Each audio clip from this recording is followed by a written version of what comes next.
Short ಸೀರೀಸ್ಗೆ ತಮಗೆಲ್ಲರಿಗೂ ಸ್ವಾಗತ. ಸರ್ಕಾರದಿಂದ ಇತ್ತೀಚೆಗಷ್ಟೇ ಒಂದು ಹೊಸ ಇನಿಷಿಯೇಟಿವ್ ಬಂದಿತ್ತು. ಅಕ್ಟೋಬರ್ 2025ರಲ್ಲಿ ಬಂದಂಥ ಇನಿಷಿಯೇಟಿವು. ಅದರ ಹೆಸರು ಯುವರ್ ಮನಿ ಯುವರ್ ರೈಟ್, ನಿಮ್ಮ ಹಣ ನಿಮ್ಮ ಹಕ್ಕು ಅಂತ. ಏನು ಈ ಕಾರ್ಯಕ್ರಮದ ಉದ್ದೇಶ ಅಂತಂದರೆ, ಸುಮಾರು ದುಡ್ಡು ಬ್ಯಾಂಕ್ಗಳಲ್ಲಿ, ಇನ್ಶೂರೆನ್ಸ್ ಕಂಪ್ನಿಗಳ ಜೊತೆ, ಹಾಗೆಯೇ ಮ್ಯೂಚುವಲ್ ಫಂಡ್ ಕಂಪ್ನಿಗಳ ಜೊತೆ, ಹಾಗೆಯೇ ಸ್ಟಾಕ್ ಡಿವಿಡೆಂಡ್ ಆಗಿ ಬಂದಿರುವಂಥದ್ದು ಹಾಗೆ ಉಳಿದಿದೆ. ಅದನ್ನು ಕ್ಲೇಮ್ ಮಾಡಿಕೊಂಡೇ ಇಲ್ಲ, ಅದಕ್ಕೆ ಯಾರೂ ವಾರಸ್ದಾರೇ ಇಲ್ಲ. ಇದು ಯಾಕೆ ಈ ಥರ ಆಗಿರುತ್ತೆ ಅಂದರೆ, ಯಾರೋ ಒಬ್ಬರು ವ್ಯಕ್ತಿ ಇನ್ವೆಸ್ಟ್ ಮಾಡಿರ್ತಾರೆ ಅಥವಾ ಒಂದು ಇನ್ಶೂರೆನ್ಸ್ನ ತೊಗೊಂಡಿರ್ತಾರೆ, ಅವರು ತೀರ್ಕೊಂಡ್ಬಿಟ್ಟಿದ್ದಾರೆ ಅಥವಾ ಬ್ಯಾಂಕಲ್ಲಿ ದುಡ್ಡು ಇಟ್ಟಿರ್ತಾರೆ, ತೀರ್ಕೊಂಡ್ಬಿಡ್ತಾರೆ, ನಾಮಿನಿ ಅಂತ ಮಾಡಿರೋದಿಲ್ಲ. ಸೊ ಹಾಗಾಗಿ ಅದನ್ನ ಯಾರೂ ಕ್ಲೇಮ್ ಮಾಡ್ಕೊಂಡು ಬಂದಿರಲ್ಲ, ಅಥವಾ ನಾಮಿನಿ ಅಂತ ಕೊಟ್ಟಿದ್ರು ಅವರಿಗೆ, ಮನೆಯವರಿಗೆ ಅಲ್ಲಿ ಒಂದು ಇನ್ಶೂರೆನ್ಸ್ ತೊಗೊಂಡಿದ್ರು ಅಥವಾ ಈ ಮ್ಯೂಚುವಲ್ ಫಂಡಲ್ಲಿ ಇನ್ವೆಸ್ಟ್ ಮಾಡಿದ್ರು ಅನ್ನೋದನ್ನು ಹೇಳಿರೋದಿಲ್ಲ. ಈ ರೀತಿ ಇದ್ದಾಗ ಅದೇನಾಗುತ್ತೆ, ಅದನ್ನ ಯಾರೂ ಕ್ಲೇಮ್ ಮಾಡ್ಕೊಳಕ್ಕೆ ಬರೋದಿಲ್ಲ, ಅದು ಆ ಕಂಪ್ನಿಗಳ ಜೊತೆನೇ ಉಳಿದ್ಬಿಡುತ್ತೆ. ಇದೇನು ಈ ಥರದ್ದು ಏನೋ ಎಷ್ಟೋ ಮಹಾ ಆಗ್ಬೋದು ಈ ಥರ ಕೇಸು ಅಂತ ನಿಮ್ಗೆ ಅನ್ಬೋದು. ಆದರೆ ಈ ದುಡ್ಡಿನ ವಿಚಾರದಲ್ಲಿ ಗುಟ್ಟು ಮಾಡೋದು ನಿಜ, ಆದರೆ ನಮ್ಮ ದೇಶದಲ್ಲಿ ಅದು ತುಂಬ ದೊಡ್ಡ ಮಟ್ಟಿಗೆ ಆಗಿ ಹೋಗುತ್ತೆ. ಅಥವಾ ಮನೆಗೆ ಹೇಳಬೇಕು, ಆಮೇಲೆ ಹೇಳ್ತೀನಿ, ಈ ಥರ ಒಂದು ತೊಗೊಂಡಿದ್ದೀನಿ ಅಂತ ಹೇಳಿರ್ತಾರೆ, ಅದು ತೊಗೊಂಡೇ ಇರೋದಿಲ್ಲ. ಎಷ್ಟೊಂದು ಸಲ ಏನಾಗುತ್ತೆ, ಕಲೆಕ್ಟಿವ್ ಡಿಸಿಷನ್ ಅನ್ನೋದು ಆಗೋದಿಲ್ಲ ಅಲ್ವಾ. ಅಂದರೆ ಮನೆಯಲ್ಲಿರುವಂಥ ಗಂಡ ಹೆಂಡತಿ ಇಬ್ಬರು ಕೂತಿ ಒಂದು ನಿರ್ಧಾರ ಮಾಡಿರುವಂಥದ್ದು ಕಮ್ಮಿ ಇರುತ್ತೆ. ಕೆಲವೊಂದು ಸಲ ಸೆಲ್ಫ್ ಎಂಪ್ಲಾಯ್ಡ್ ಆಗಿರ್ತಾರೆ ಕೆಲವರು, ಅಥವಾ ಕೆಲವರು ಮನೇಲಿ ಒಬ್ಬರೇ ದುಡಿತಾ ಇರ್ತಾರೆ. ಅವರು ಯಾರೋ ಬಂದು ಹೇಳಿದ್ರು, ಹಿತೈಷಿಗಳು ಹೇಳಿದ್ರು, ಗೊತ್ತಿರೋರು ಹೇಳಿದ್ರು ಅಂತ ಮಾಡಿಸಿರ್ತಾರೆ, ಮನೇಲಿ ಅದನ್ನ ಹೇಳೇ ಇರೋದಿಲ್ಲ.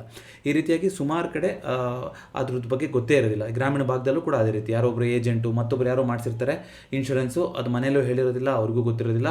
ಅವ್ರ ಪರವಾಗಿ ಅವ್ರ ಏಜೆಂಟೇ ಎಲ್ಲ ವರ್ಷ ಬಂದಾಗ ದುಡ್ಡು ಇಸ್ಕೊಂಡು ಅವ್ರು ಕಟ್ತಾ ಇರ್ತಾರೆ. ಈ ರೀತಿ ಆಗಿರುತ್ತೆ. ಈ ಥರ ಆಗಿ 78,000 ಕೋಟಿ ರೂಪಾಯಿಗಳು ಬ್ಯಾಂಕ್ಗಳಲ್ಲಿ ಅನ್ಕ್ಲೇಮ್ಡ್ ಆಗಿ ಉಳಿದಿದೆ. ಅಂದರೆ ನಿಮ್ಮ ಹೆಸರಲ್ಲಿ ಅಂತ ಇಟ್ಟಿರುವಂಥ ದುಡ್ಡು ತೊಗೊಂಡೇ ಹೋಗಿಲ್ಲ, ಅದು ಬಿಡಿಸೇ ಇಲ್ಲ, ವಿಡ್ರಾನೇ ಮಾಡಿಲ್ಲ.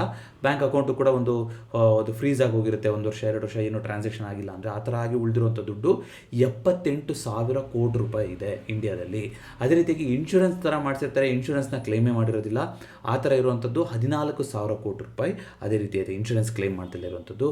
ಹಾಗೆಯೇ ಮ್ಯೂಚುವಲ್ ಫಂಡು, ಇತ್ತೀಚಿನ ದಿನಗಳಲ್ಲಿ ಮ್ಯೂಚುವಲ್ ಫಂಡ್ ಇನ್ವೆಸ್ಟ್ಮೆಂಟ್ ಆಗ್ತಾ ಇರೋದು ನಿಮ್ಗೆ ಗೊತ್ತಿದೆ. ಮೊದಲಿಂದನೂ ಕೂಡ ಟ್ರೆಡಿಷನಲ್ ಆಗಿ ಬ್ಯಾಂಕ್ಗಳಲ್ಲೇ ದುಡ್ಡಿಡೋದು ಜಾಸ್ತಿ ಇಂಡಿಯಾದಲ್ಲಿ. ಸೊ ಮ್ಯೂಚುವಲ್ ಫಂಡಲ್ಲಿ ಅಂಥ ದೊಡ್ಡ ನಂಬರ್ ಇಲ್ಲ, ಸುಮಾರು 3,000 ಕೋಟಿ ಇದೆ. ಬ್ಯಾಂಕಿಗೆ ಕಂಪೇರ್ ಮಾಡಿದ್ರೆ 78,000 ಕೋಟಿ, ಮ್ಯೂಚುವಲ್ ಫಂಡಲ್ಲಿ ಕಡಿಮೆ ಇದೆ. ಆದರೂ ಕೂಡ ಅಲ್ಲಿ ಕೂಡ 3,000 ಕೋಟಿ ರೂಪಾಯಿ ಹಾಗೆ ಇದೆ, ಅದನ್ನ ಯಾರೂ ಕ್ಲೇಮ್ ಮಾಡಿಲ್ಲ. ಅದೇ ರೀತಿಯಾಗಿ ಸ್ಟಾಕ್ಗಳಲ್ಲಿ ಇನ್ವೆಸ್ಟ್ಮೆಂಟ್ ಮಾಡಿ ಅದರಿಂದ ಡಿವಿಡೆಂಡ್ ಬಂದಿರುತ್ತೆ, ಆ ಡಿವಿಡೆಂಡ್ನ ಕ್ಲೇಮ್ ಮಾಡಿರೋದಿಲ್ಲ ಅಲ್ವಾ. ಆ ಥರದ್ದು ಡಿವಿಡೆಂಡ್ ಕ್ಲೇಮ್ ಮಾಡೋದೇ ಸುಮಾರು 9,000 ಕೋಟಿ. ಅಥವಾ ಮ್ಯೂಚುವಲ್ ಫಂಡಲ್ಲೂ ಕೂಡ ಡಿವಿಡೆಂಡ್ ಥರದ್ದು ನೀವು ತೊಗೊತ ಹೋಗ್ಬೋದು. ಅದರಲ್ಲೂ ಬಂದಿರೋದು 9,000 ಕೋಟಿ ಡಿವಿಡೆಂಡು ಕ್ಲೇಮ್ ಮಾಡ್ತಾಯಿರುವಂಥದ್ದು ಇದೆ. ಇದನ್ನ ಹೇಗೆ ಅಡ್ರೆಸ್ ಮಾಡೋದು ಅನ್ನೋದಕ್ಕೋಸ್ಕರ ಗೌರ್ಮೆಂಟಿಂದ 4 ವಿವಿಧ ಥರದ ವೆಬ್ಸೈಟ್ಗಳನ್ನು ಲಾಂಚ್ ಮಾಡಿದ್ದಾರೆ. ಮೊದಲನೇದಾಗಿ ಭೀಮಾ ಭರೋಸಾ ಅನ್ನೋದು ಏನಿದೆ, ಇದು ಇನ್ಶೂರೆನ್ಸ್ ರಿಲೇಟೆಡು. ಇಲ್ಲಿ ನೀವು ಈ ವೆಬ್ಸೈಟಿಗೆ ಬಂದರೆ ನಾನು 4 ವೆಬ್ಸೈಟ್ ಲಿಂಕನ್ನು ಪಿನ್ ಕಮೆಂಟಲ್ಲಿ ಕೊಟ್ಟಿರ್ತೀನಿ. ಇಲ್ಲಿ ಅನ್ಕ್ಲೇಮ್ಡ್ ಅಮೌಂಟ್ ಅಂತ ಕೊಟ್ಟರೆ ನಿಮ್ಗೆ ಗೊತ್ತಿರಲ್ಲ, ಕೆಲವೊಂದು ಸಲ ಈಗ ಮಾಡಿಸಿರ್ತಾರೋ ಇಲ್ವೋ ಅನ್ನೋದೇ ನಿಮ್ಗೆ ಗೊತ್ತಿರೋದಿಲ್ಲ. ಸೊ ಅಲ್ಲಿ ಅನ್ಕ್ಲೇಮ್ಡ್ ಅಂತ ಹೇಳೋಕ್ಕೆ, ಕ್ಲೇಮ್ ಮಾಡ್ಕೊಳಕ್ಕೆ ಹೋಗೋಕ್ಕೆ ನಿಮಗೆ ಆ ಪಾಲಿಸಿ ಡೀಟೇಲ್ಸ್ ಗೊತ್ತಿರಬೇಕು, ಅಥವಾ ಏನಾದರೂ ಅದ್ರಿಗೆ ರಿಲೇಟೆಡ್ ಆಗಿರೋ ಮಾಹಿತಿ ಗೊತ್ತಿರಬೇಕಲ್ವ. ಆದರೆ ಇದನ್ನ ಸರಳೀಕೃತ ಮಾಡಿದ್ದಾರೆ. ಅಂದರೆ ನೀವು ಪಾಲಿಸಿ ಹೋಲ್ಡರ್ನ ಹೆಸರು, ಅವ್ರ date of birth, PAN number, mobile number, ಈ 4ರಲ್ಲಿ ಯಾವ್ದಾದ್ರು 2 ಇದ್ರೂ ಸಾಕು. ಇಲ್ಲಿ ನೀವು ಇದರಲ್ಲಿ FAQ ಸೆಕ್ಷನ್ಗಳು ಕೂಡ ಇದೆ, ನೀವು ನೋಡ್ತಾ ಹೋಗ್ಬೋದು ಯಾವ ರೀತಿಯಾಗಿ ಇದನ್ನ ಕ್ಲೇಮ್ ಮಾಡ್ಕೊಳೋದು ಅನ್ನೋದನ್ನು.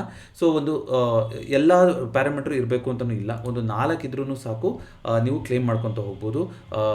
ಯಾವ್ಯಾವ ಕಂಪ್ನಿಗಳಲ್ಲಿದೆ ಇನ್ಶೂರೆನ್ಸ್ ಕಂಪ್ನಿಗಳು ನೋಡಿ, ಇಷ್ಟು ಇನ್ಶೂರೆನ್ಸ್ ಕಂಪ್ನಿಗಳಲ್ಲಿ ಕ್ಲೇಮ್ ಆಗಿರುವಂತಿದೆ, ಜನರಲ್ ಇನ್ಶೂರೆನ್ಸ್ ಕಂಪ್ನಿಗಳಿದೆ, ಹೆಲ್ತ್ ಇನ್ಶೂರೆನ್ಸ್ ಕಂಪ್ನಿಗಳಿದೆ.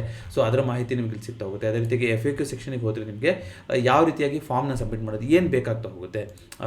ನನ್ನ ಹತ್ರ ಎಲ್ಲ ಮಾಹಿತಿ ಇಲ್ಲ, ಆದರೂ ನಾನು ಕ್ಲೇಮ್ ಮಾಡ್ಕೋಬೋದಾ, ಯಾವ್ಯಾವ ಇಮಿಡಿಯೇಟ್ ಆಗಿ ರಿಜಿಸ್ಟ್ರೇಷನ್ ಫಾರ್ಮ್ ಎಲ್ಲಿದೆ, ಡೀಟೇಲ್ಸ್ ಎಲ್ಲಿದೆ, ಎಲ್ಲದೂ ಕೂಡ ನಿಮ್ಗೆ ಸಿಗ್ತಾ ಹೋಗುತ್ತೆ. ಬಟ್ ನಿಮಗೆ ಈಸಿಯಾಗಿರೋದು ಅಂತಂದರೆ ಆ ಅನ್ಕ್ಲೇಮ್ಡ್ ಅಮೌಂಟ್ ಸೆಕ್ಷನ್ಗೆ ಬಂದು, ಇದರಲ್ಲಿ ಏನು ಲಾಗಿನ್ ಏನೋ ಮಾಡೋದು ಬೇಕಾಗಿಲ್ಲ. ಸೊ ಅನ್ಕ್ಲೇಮ್ಡ್ ಸೆಕ್ಷನ್ಗೆ ಬಂದು ನೀವು ಯಾರ ಹೆಸರಲ್ಲಿರೋದು, ನಿಮಗೇನೋ ಮನೇಲಿ ಏನೋ ಒಂದು ಹುಡುಕ್ತಾ ಇರ್ತೀರ, ಒಂದು ಪಾಲಿಸಿ ಡಾಕ್ಯುಮೆಂಟ್ ಸಿಕ್ತು, ಅಥವಾ ಅವ್ರ ಹೆಸರು, ಡೇಟ್ ಆಫ್ ಬರ್ತ್ ಗೊತ್ತು ನಿಮಗೆ, ಅದನ್ನು ಕೊಟ್ಟರು ಕೂಡ ಇಲ್ಲಿ ನಿಮ್ಗೆ ಸಿಗ್ತಾ ಹೋಗುತ್ತೆ. ಇಲ್ಲಿ ಒಂದು FAQ ಸೆಕ್ಷನ್ಗಳು ಕೂಡ ಇತ್ತು. ಆ FAQ ಸೆಕ್ಷನ್ಗಳಲ್ಲಿ ಹೋದರೆ ನಿಮಗೆ ಯಾವ ಮಾಹಿತಿ ಬೇಕು ಅನ್ನೋದನ್ನು ಕೂಡ ತೋರಿಸ್ತಾ ಹೋಗ್ತಾರೆ, ಅದನ್ನ ನೀವು ನೋಡ್ತಾ ಹೋಗ್ಬೋದು.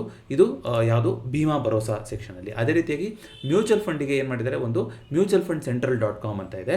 ಇಲ್ಲೂ ಕೂಡ ನೀವು ಒಂದು ಪ್ಯಾನ್ ನಂಬರ್ ಕೊಟ್ಟು ನೀವು ಲಾಗಿನ್ ಆಗ್ತಾ ಹೋಗ್ಬೋದು. ಸೊ ಲಾಗಿನ್ ಆಗ್ತಾ ಬಂತು ಅಂದರೆ, ಅಥವಾ ಇಲ್ಲಿ ನೀವು ಮಿತ್ರ ಅಂತ ಬಂದಿದೆ ನೋಡಿ, ಇದು ನೀವು ಮ್ಯೂಚುವಲ್ ಫಂಡ್ ನಿಮ್ಮದು ಸಮಗ್ರ ಮಾಹಿತಿನೂ ಸಿಗ್ತಾ ಹೋಗುತ್ತೆ. ಬಟ್ ಮಿತ್ರ ಅಂತ ಏನು ಮಾಡಿದ್ದಾರೆ ಮ್ಯೂಚುವಲ್ ಫಂಡ್ ಸೆಂಟ್ರಲ್.com ಅಲ್ಲಿ, ಇದು ಸ್ಪೆಸಿಫಿಕ್ ಆಗಿ ಅನ್ಕ್ಲೇಮ್ಡ್ ಏನಿರುತ್ತೆ ಅಮೌಂಟು ಅದನ್ನ ತೊಗೊಳಕ್ಕೆ. ಸೊ ಆ ಮಿತ್ರ ಅನ್ನೋದ್ರ ಮೇಲೆ ನೀವು ಕ್ಲಿಕ್ ಮಾಡಿದ್ರೆ ಈ ರೀತಿಯಾಗಿ ಒಂದು ಇನ್ಫಾರ್ಮೇಷನ್ ಬರುತ್ತೆ.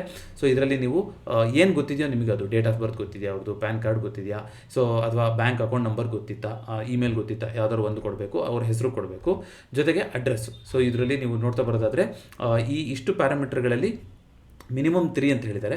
ಅಂದರೆ ಅವ್ರ ಹೆಸರಲ್ಲದೆ ಇನ್ನೆರಡು ಸೆಕ್ಷನಲ್ಲಿ ಯಾವ್ದು ಬರುತ್ತೆ, ಅವ್ರದ್ದು ಪ್ಯಾನ್ ಗೊತ್ತಿದ್ರೆ ಆಯಿತು, ಇಮೇಲ್ ಗೊತ್ತಿದ್ರೆ ಆಯಿತು, ಮೊಬೈಲ್ ಗೊತ್ತಿದ್ರು ಆಯಿತು, ಡೇಟ್ ಆಫ್ ಬರ್ತು, ಇದಿಷ್ಟು ಯಾವುದಾದ್ರೂ ಗೊತ್ತಿರುತ್ತೆ ಫ್ಯಾಮಿಲಿಲಿ ಅಂದವರಿಗೆ. ಅಥವಾ ಅದ್ರ ಜೊತೆಗೆ ಅಡ್ರೆಸ್ಸು, ಸಿಟಿ, ಪಿನ್ ಕೋಡು ಅಥವಾ ನಾಮಿನಿ ಯಾರನ್ನಾರು ಕೊಟ್ಟಿದ್ರಾ ಅಂತ ನಿಮ್ಗೆ ಏನು ಅನಿಸಿರುತ್ತೋ ಅವ್ರ ಹೆಸರು, ಇಷ್ಟನ್ನು ಕೊಟ್ಟರೆ ನಿಮಗೆ ಇಲ್ಲಿ ಅವ್ರದ್ದು ಏನು ಮಾಹಿತಿ ಇದೆ, ಏನಿತ್ತು ಅನ್ನೋದನ್ನು ಸಂಪೂರ್ಣವಾಗಿ ಮ್ಯೂಚುವಲ್ ಫಂಡ್ ರಿಲೇಟೆಡಲ್ಲಿ ನಿಮಗೆ ಸಿಗ್ತಾ ಹೋಗುತ್ತೆ. ಅದೇ ರೀತಿಯಾಗಿ ಇನ್ನೊಂದು ಪೋರ್ಟಲ್ ಇರುವಂಥದ್ದು, ಇದು ಡಿವಿಡೆಂಡ್, ಪರ್ಟಿಕ್ಯುಲರ್ ಆಗಿ ಡಿವಿಡೆಂಡ್ನ ಕ್ಲೇಮ್ ಮಾಡೋಕ್ಕೆ. ಇದರಲ್ಲೂ ಕೂಡ ನೀವು ಕ್ಲೇಮ್ ರಿಫಂಡ್ ಸೆಕ್ಷನ್ಗೆ ಹೋಗಿ ಮಾಡ್ಬೋದು. ಕೆಲವೊಂದು ವೆಬ್ಸೈಟ್ಗಳು ಸ್ಲೋ ಇದೆ, ಕೆಲವೊಂದು ಬಗ್ಗಳಿದೆ, ಬಟ್ ನಿಮಗೆ ಕ್ಲೇಮ್ ಆಗ್ತಾ ಹೋಗುತ್ತೆ. ಯಾಕೆ ಇದನ್ನ ಕ್ಲೇಮ್ ಆಗುತ್ತೆ ಅಂತ ಹೇಳಿದ್ದೀನಿ ಅಂದರೆ, ಸರಿಸುಮಾರು ಈ ಇನಿಷಿಯೇಟಿವ್ ಶುರುವಾದಾಗಿಂದ ಅಕ್ಟೋಬರಿಂದ ಒಂದು 2,000 ಕೋಟಿಯಷ್ಟು ಅದನ್ನ ಯಾರ್ಯಾರು ಅದ್ರ ನಿಜವಾದ ನಾಮಿನಿ ಆಗಿರ್ತಾರೋ ಅವರಿಗೆ ವಾಪಸ್ ಮಾಡಿರುವಂಥ ಕೆಲಸ ಕೂಡ ಆಗಿದೆ. ಆದರೆ ಅಮೌಂಟ್ ನೀವು ಒಟ್ಟಾರೆಯಾಗಿ ನೋಡೋದಾದರೆ ಸುಮಾರು 1,00,000 ಕೋಟಿಗಿಂತಲೂ ಜಾಸ್ತಿ ಇದೆ ಅಲ್ವಾ. ಹಾಗಾಗಿ ಸುಮಾರು ಇನ್ನೂ ಪ್ರಾಸೆಸ್ಗಳಾಗೋದಿದೆ. ಸೊ ಸುಮಾರು ಜನಕ್ಕೆ ಗೊತ್ತೇ ಇರೋದಿಲ್ಲ. ಸೊ ನಿಮ್ಮ ಮನೆಯಲ್ಲಿ ಇತ್ತೀಚೆಗೆ ಆ ಥರ ಏನಾದ್ರು ಆಗಿತ್ತು ಅಂತಂದರೆ, ಅಥವಾ ತುಂಬ ಹಿಂದೆ ಆಗಿತ್ತು ಅಂದ್ರೂ ಕೂಡ ನಿಮ್ಗೆ ಏನಾದ್ರು ಡಾಕ್ಯುಮೆಂಟ್ಸ್ ಇತ್ತು ಮನೆಯಲ್ಲಿ, ಅಥವಾ ಏನಾದರೂ ಅವ್ರದ್ದು ಪ್ಯಾನ್ ನಂಬರ್ ಇತ್ತು ಮಾಡಿಸಿದ್ರು ಅಂದರೆ ನೀವು ಈ ವೆಬ್ಸೈಟ್ಗಳಲ್ಲಿ ಬಂದು ಕ್ಲೇಮ್ ಮಾಡ್ಕೊತ ಹೋಗ್ಬೋದು. ಯಾಕಂದರೆ ಸುಮಾರು ಜನಕ್ಕೆ ಗೊತ್ತಿರಲ್ಲ. ಕೆಲವರು ಫ್ಯಾಮಿಲಿಗೆ ಡೀಟೇಲಾಗಿ ಮಾಹಿತಿ ಕೊಟ್ಟಿರ್ತಾರೆ, ಎಲ್ಲಿ ಎಷ್ಟು ಬ್ಯಾಂಕ್ ಅಕೌಂಟ್ ಇದೆ, ಎಲ್ಲಿ ಇನ್ಶೂರೆನ್ಸ್ ತೊಗೊಂಡಿದ್ದೀನಿ, ಎಲ್ಲಿ ಮ್ಯೂಚುವಲ್ ಫಂಡ್ ಹೂಡಿಕೆ ಮಾಡಿದ್ದೀನಿ, ಇದನ್ನೆಲ್ಲ ಕೂಡ ಹೇಳಿರ್ತಾರೆ. ಕೆಲವರು ಹೇಳಿರಲ್ಲ. ಸೊ ಹಾಗಾಗಿ ಇಲ್ಲಿ ಬಂದು ನೀವು ಚೆಕ್ ಮಾಡ್ತಾ ಹೋಗ್ಬೋದು.